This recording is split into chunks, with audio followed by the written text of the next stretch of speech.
İrandan iki tələb var. Amerikanın və elə İsrailin özünü də. Bir, nüvə çalışmalarını dayandırması, bir də sizin adlandırdığınız o silahlı qruplar, terrorçuları, Hezbollah olsun, Husilər olsun, Hamas olsun, İraqdakı qruplar, onlara belə deyək də, silahlanma və maliyyəni dayandırmasıdır. Bu istiqamətdə, belə deyək də, faktlarla dəqiqləşdirilmiş məlumatlar yoxdur.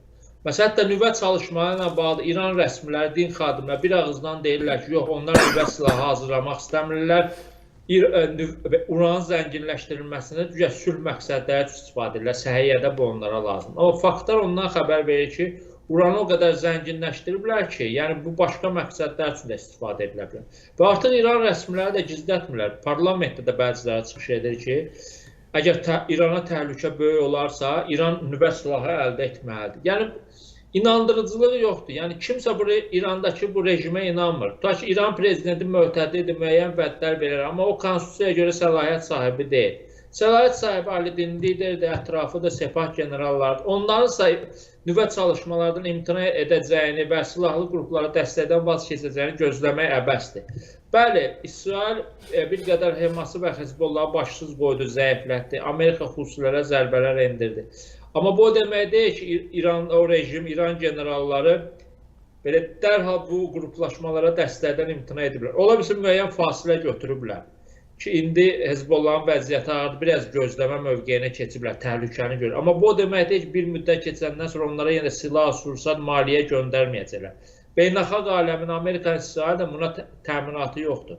Ona görə də öyle İrana təzyiq davam edəcək. Trump özü 2 ay vaxt vermişdi İrana danışıqlara başlamaq. 2 ayın bir hissəsi artıq geridə qalıb. İran tərəfinin mövqeyi belədir ki, birbaşa olmasa da dolayı danışıqlar apara biləcəklərini deyiblər. Trumpın hələ bu məsələyə mövqeyi bəlli deyil. Amma danışıqlarda hələ bir irəliləyiş görünmür. Yəni, bu danışıqların aparılacağı ilə bağlı irəliləyiş görünmür. Bir neçə variant var da İrana qarşı hərbi əməliyyatla. Ya Amerika özü zərbələr endirəcək, ya Amerika ləngiyərsə bunu İsrail edəcək, ya da üçüncü variant Amerika, İsrail, İrana qarşı birgə hərəkət edəcəklər.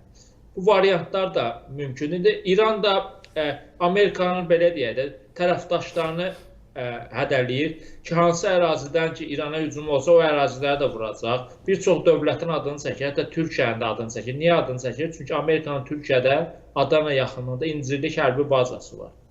Mən inanmıram ki, Türkiyə Amerikaya icazə verər ki, öz ərazisinə İrana zərbələr endir. Amma o da bəllidir ki, İranın qonşu ölkələrdə siyasəti normal deyil.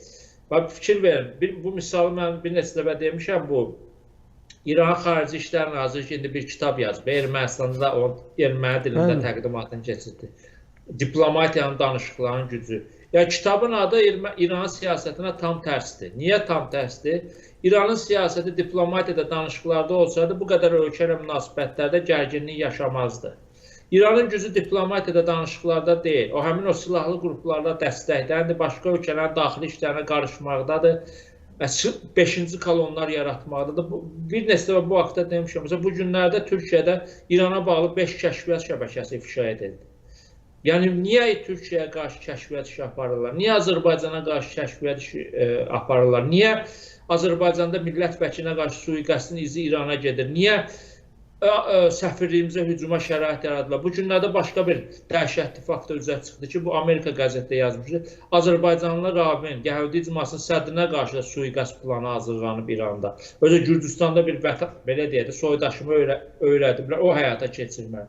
Bütün bunlar nəyə lazımdır? Əgər İran qonşu ölkələrlə normal münasibətlər sözdə qurmağa çalışır. Deməli, İran siyasətində dəyişən bir şey yoxdur. Ona görə də İran rejiminə inam yoxdur.